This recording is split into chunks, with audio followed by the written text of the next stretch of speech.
Hello, beautiful goddesses. Today I wanted to talk about a topic that has come up so much in the groups I've worked with the women I've worked with, and just in the community, which is the question of insecurities, how to deal with our insecurities. And one thing that has really surprised me in my journey is that every person I have met, whether it's a movie star or an academic or the most genius person or the most celebrated person on earth, every person I have ever met has insecurities. And I'm one of these people, as we all have gifts, that people tend to open up with. And so as they open up, you start to see these layers of insecurities. And what I've realized is how normal they are and how ever present. Meaning every person you will meet has their own insecurities. Now the question is that it's different for each person. Some people have insecurities on a physical level. Some people have insecurities on a mental level. Some people have insecurities on a spiritual level or on an emotional level. So really the question is not if a person has insecurities, it's that how that insecurity is expressing itself in the world, and most importantly, what is your relationship with this insecurity that you hold. With women, there is a lot of insecurity based on the body, based on insecurities about maybe being overweight or underweight, having boobs or not having boobs, having curly hair or not having curly hair, having hairy arms or not having hairy arms. Women, because we are material beings, we are very much the matter, we are the planet Earth, we are the express, the manifest, and therefore we have quite a deep connection with our bodies. We are not as mental, or at least the feminine is not as mental, and therefore cultivating this relationship with the insecurity is something so important on a personal level, but also on a collective level, because I see it everywhere. And then some women, they feel مثلا they're stars and their insecurity is more financial, or their insecurity is more mental, I'm not smart enough. And all of these voices start to appear in our heads, and this is just part and parcel of the human game. Whether you are a superstar or the most ordinary human, and after all, we're all superstars and ordinary humans all in one, you are someone who must cultivate a relationship with her insecurities. Let me tell you about my own insecurities. I really feel that over time I've been spiraling so much with my body. I've gained weight, I've lost weight, and over this journey of a whole lifetime, I'm still integrating and speaking to and healing and soothing this voice in my head that continually tells me, you're not good enough, your body is not beautiful enough, why are you gaining weight, what are you picking up? And so this is something so important to start to acknowledge. And I learned from a lot of people in my life the importance of vulnerability and just really not showing up and making it seem like everything in my life is perfect and blissful. Yes, there is so much perfection and bliss in my life, and I have my own insecurities. So today I really want to challenge you and invite you to get more real with your insecurities. If you're a CEO in a company and deep inside you have such a deep insecurity that you will never find love, this is real. This is real loneliness. This is real disconnection. This is real separation. And therefore, this is a story for every person here. And the first thing I wanted to invite you to do today is just acknowledge that insecurity. Acknowledge it. Speak to it. See it. Tell it, I see you. I see that place in you that feels a bit empty, that feels a bit not enough, that feels a bit victim and lost. And that's fine. It doesn't mean that place in you is going to dominate and create and dictate your whole life, because you are the creator of your reality. It just means that you're going to start to give it space to express itself, why it's there. And my friend Hero, she asked a very good question. Who is saying that? So if there's a voice saying your thighs are fat or your thighs are big or this or that, who is saying that? Is it me? Is it my soul? Who is the person judging? Who is the person creating that story? Is it me? Is it a voice from my family? Is it a voice of the culture? Where is that voice coming from? And that's a really good place to start. We all have insecurities. It's all right. We're allowed to. We're human. We have light, we have shadow. Shadow is part of the integration process.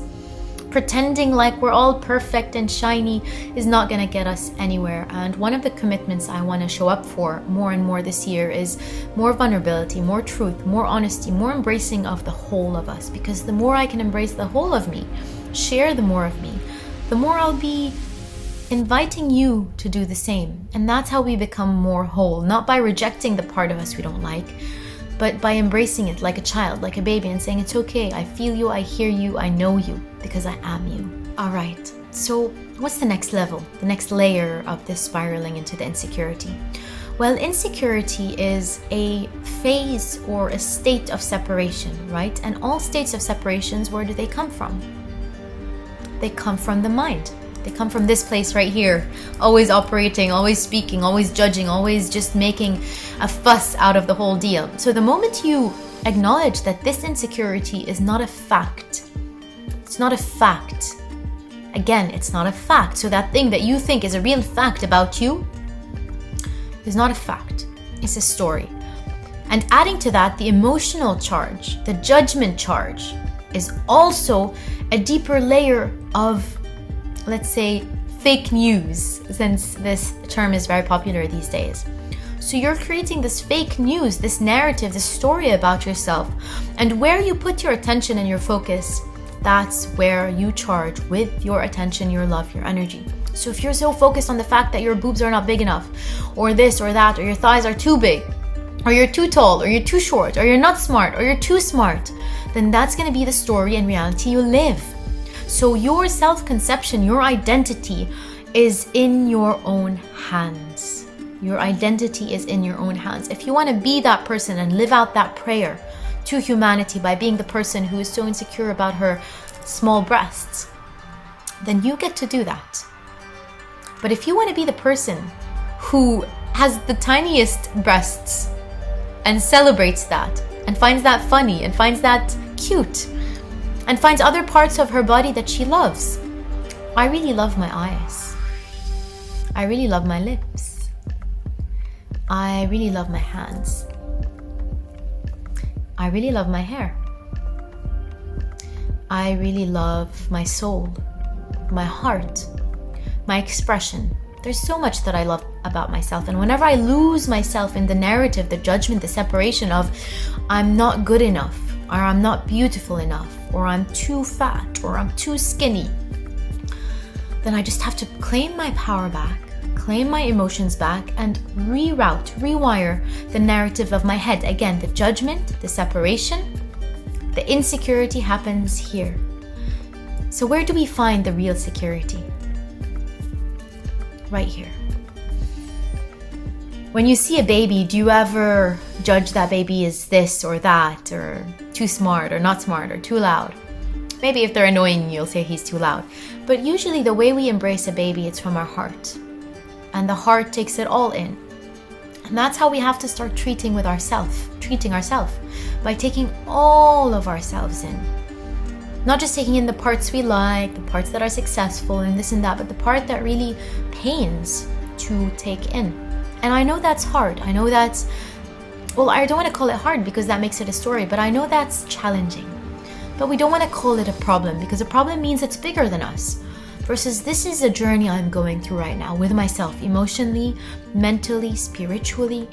And I always know that everything is a mirror.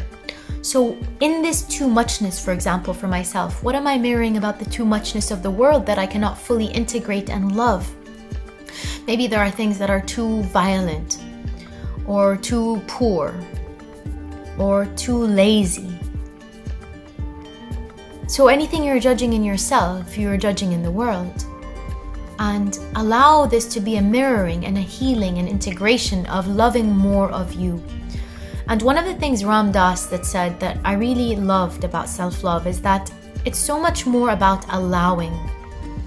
So instead of saying I have to love my small boobs or my big ears, you know what? You can try that. But still you're pushing towards the polarity of love and hate.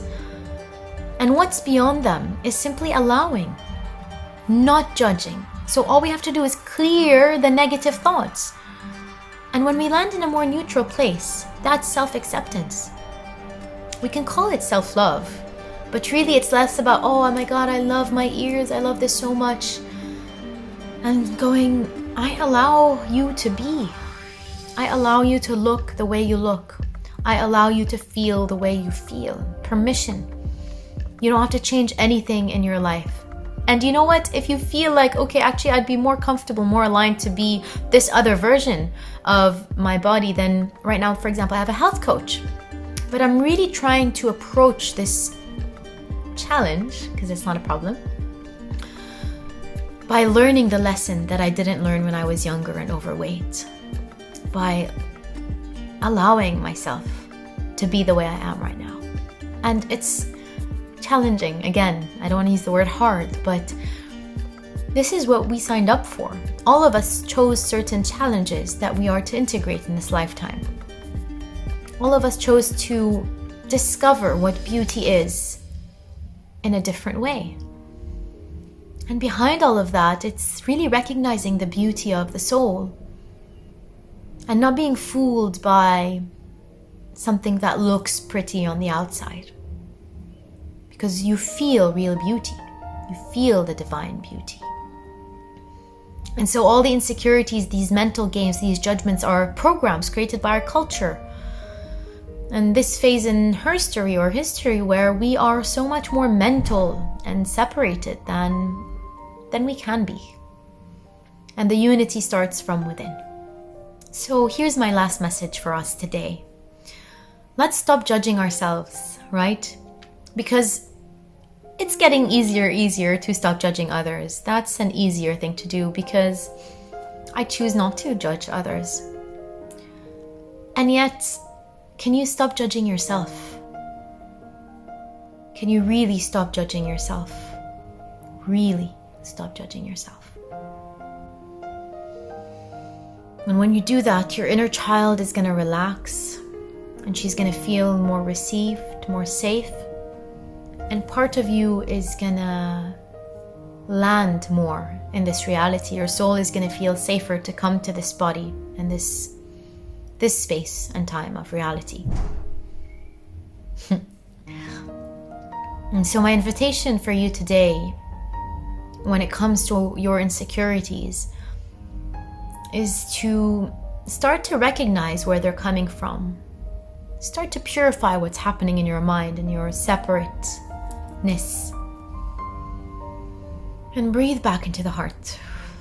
And just remind yourself, tell yourself, celebrate yourself by saying, I allow myself to be. I'm going to do that with you right now. Tuning into something that is hard for me to respect or embrace about myself.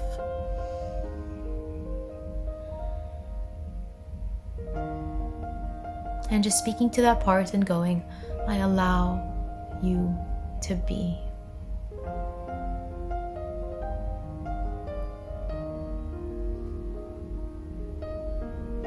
And by allowing myself to be, I can allow you to be. And by not judging others, I can also stop judging myself. I hope this video was useful for you. If it was, definitely like it, share it with someone who needs to hear this message today.